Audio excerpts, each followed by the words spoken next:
Georgia's 2026 governor's race took a widely anticipated and mostly expected turn this week, but it was nonetheless a development that is hugely consequential despite months of speculation. Lieutenant Governor Burt Jones did indeed announce that he is seeking to become Georgia's 84th chief executive during the 2026 midterm elections. And this is Political Update for Friday, July 11th, 2025. I'm Tim Darnell, happy to be joined as always by my friend and colleague Rick Folbaum. We have been speculating on this, as I said, for months, Rick, and we are at the beginning of our stream today. We were showing portions of the Lieutenant Governor's campaign announcement released on Tuesday of this week, very early in the morning, setting off a chain of events and news reports that really lead everyone to believe that the Lieutenant Governor is now really can be considered the front runner in this wide open 26 gubernatorial race. Well, as you said, this was widely expected, although it took him a little while to make it official. But now it is official. And I've been reading your reporting this week, and you spoke with a Republican political consultant who said that there are very few people who take on the job of lieutenant governor who don't one day want to drop the lieutenant from that title and be the actual governor. So it does make sense to see Burt Jones entering the race. Of course, he will have to run in a Republican primary against the Attorney General Chris Carr. They're the only two Republicans now in the race, and it'll be very interesting to see how the rest of the field shapes up. There are still a lot of people out there who have been named as potential candidates on the Republican side. Some Democrats also who have been named as potential candidates but have yet to throw their hat in the ring. But I think that, the lieutenant governor makes a very compelling case for his candidacy. His campaign ad that you mentioned that was released on Tuesday shows off his credentials, starting off with his upbringing here in Georgia, his football days at the University of Georgia, and then, of course, his years in the private and public sector.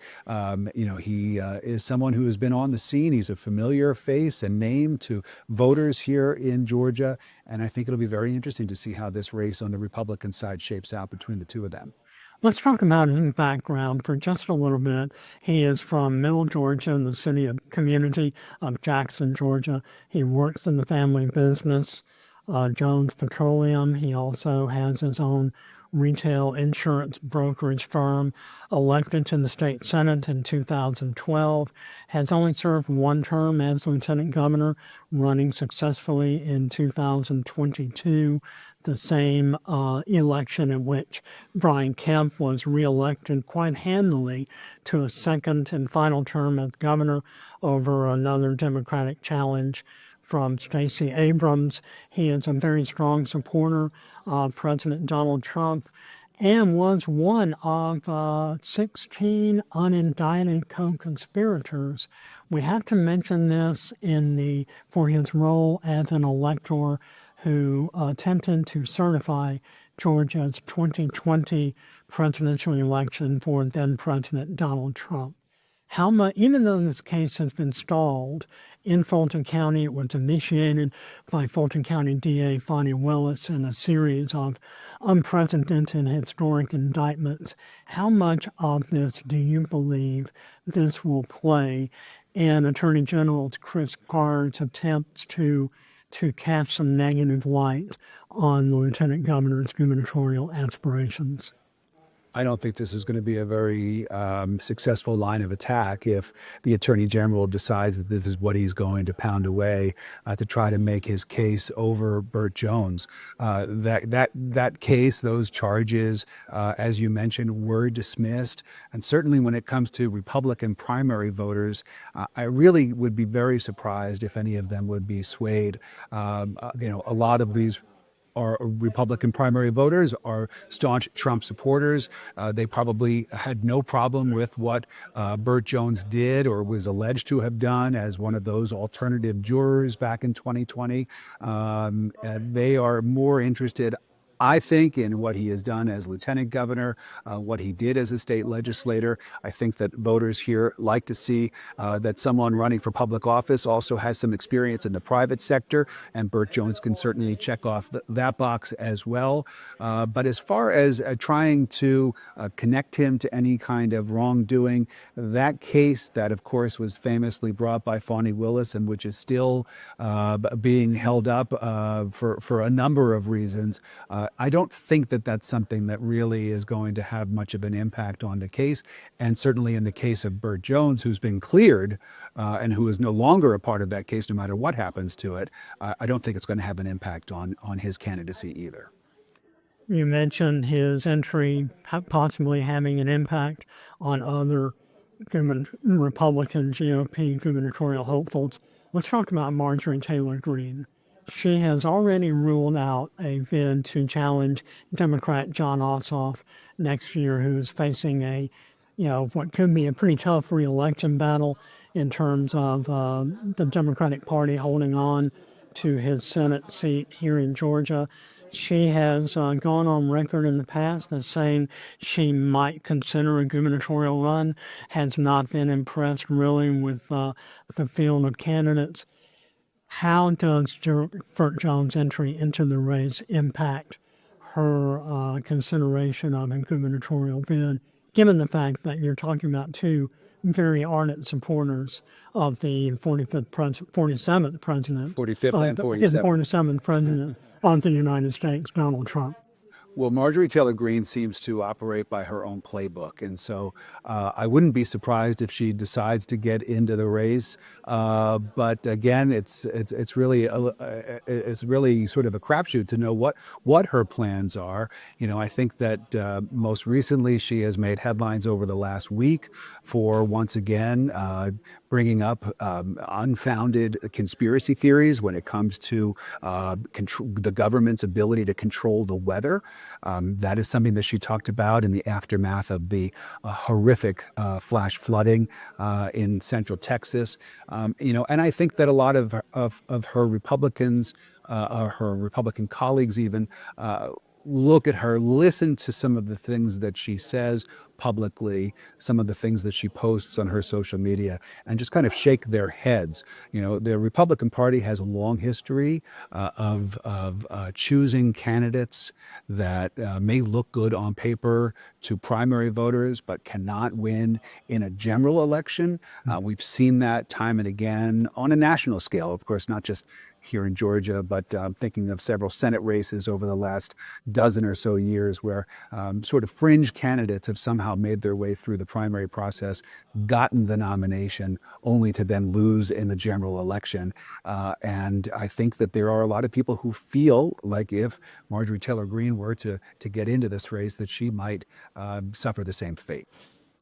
Well, we know that from Burt Jones' campaign announcement that his leadership political action committee has $14 million or has already raised $14 million for his gubernatorial campaign. That is by far the most of any candidate. We haven't seen any figures from Attorney General Chris Carr, but on the Democratic side, Keisha Lance Bottoms, former Atlanta mayor, and also current state senator Jason Esteves, two of the more higher profile Democratic gubernatorial hopefuls, have both touted their fundraising prowess.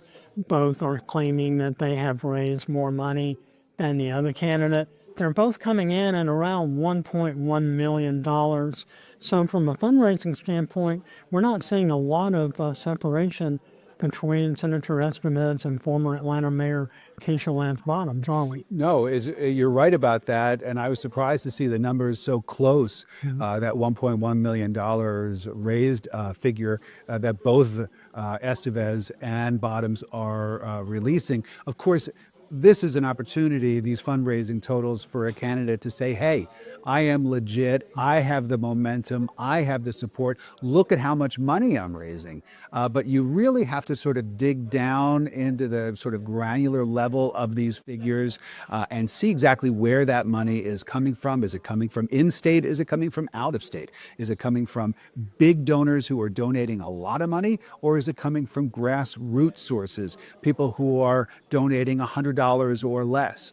And that's what the candidates are trying to point to.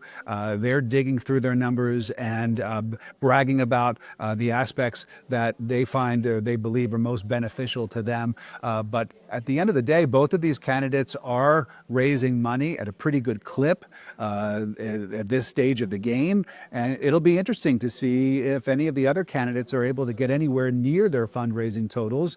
And if not, whether that will start to sort of pare the field down and winnow out some of the candidates who are having a more difficulty raising money. Yeah, we have not heard any campaign finance reports or fundraising reports from the other two Democrats in the race. State Senator Derek Jackson, no word from his campaign.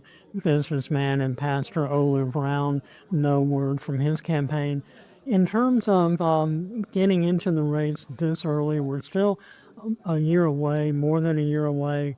We have not heard any future announcements from some of the other rumored gubernatorial contenders, be it Michael Thurmond from DeKalb County, be it Georgia Secretary of State Brad Raffensperger, or some of the other candidates who may or may not be rumored as gubernatorial candidates.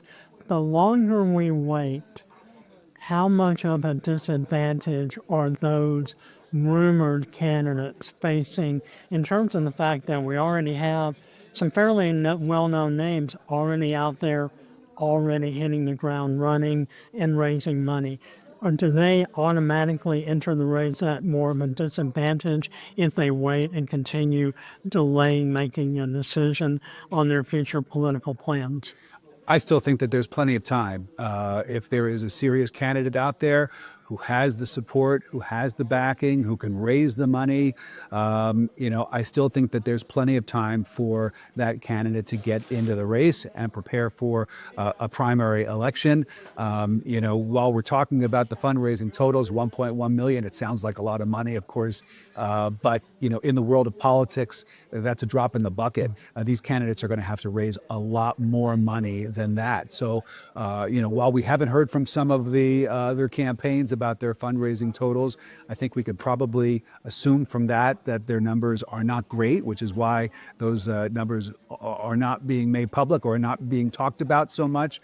There is still time to go out and get that support. And I think there's also another aspect to this, and you know this well, Tim, is a lot of times candidates will get in the race not necessarily to win this particular race, but perhaps to set the groundwork for a future candidacy for another office down the line. And so you look at some of these candidates, and obviously some of them want to win the race that they are currently running for. But others may be looking to build their stature within the party, to build their name recognition. And certainly there's no better way of doing that than to run for office and to have people like you and me talking about them on podcasts and newscasts and everything like that, because it really does start to develop a foundation of awareness and knowledge. People begin to hear your name. They know who you are. They hear that you're raising money, and that can only help. Even if you don't win this race, there's always another race down the line. There is always another race down the line. As you mentioned, we're looking at 2028, a hugely consequential presidential election. Another Georgia U.S. Senator will be up for re-election, Raphael Warnock, as well as all of the nation's United States congressional representatives. Georgia continues to be the battleground state in the nation that the entire political world continues focusing and watching, and we will continue to follow all of the latest breaking news, and developments in Georgia's political scene here on Political Update on Atlanta News First and AtlantaNewsFirst.com. For my friend and colleague Rick Fulbaum, I'm Tim Darnell. Thank you for watching Political Update from Atlanta News First Plus. For more breaking news, live coverage, and political updates, download the Atlanta News First app. You can also watch on YouTube, Roku, Apple TV, and Fire TV. Listen to more of our Political Update podcasts by searching Atlanta News First on your preferred listening platform.